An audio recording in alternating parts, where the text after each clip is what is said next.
মাদারীপুর জেলার শিবচর উপজেলার সংসদ সদস্য পীরজাদা হানজালা হুজুরের কথাগুলো সবাই শেষ পর্যন্ত শুনে যাবেন। কারো শার্টের ভিতরে এমব্রয়ডারি করা, কারো জামার ভিতরে নকশা করা। আজ এই সাদা কাফনটার দিকে তাকাও।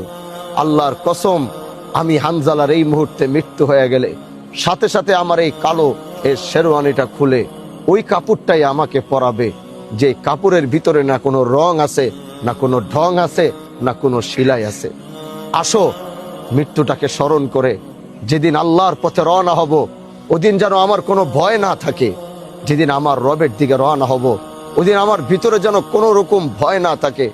ইয়া আইয়াতুহান নাফসুল মুতমাইন্নাহ ইরজিই ইলা রাব্বিকি রাজিয়াতাম মারজিয়া। আমি বলবো যে আমাকে নিয়ে যাও, দেরি কেন করো?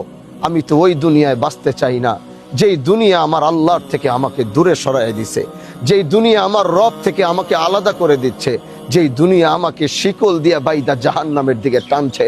আমার হয়ে গেছে, আমি আর থাকতে চাই না, তাড়াতাড়ি জানটা কবজ করো। এরকম মৃত্যুর প্রস্তুতি যুবক হই, যুবতী হই, মুরব্বী হই, আলেম হই, ইমাম হই, স্টুডেন্ট হই, যাই হই, কৃষক হই, গরিব হই, ভ্যান চালক হই, অটো চালক হই, প্রত্যেকের মৃত্যুর সেই প্রস্তুতিটা আমরা গ্রহণ করে রাখতে পারবো তো ইনশাআল্লাহ।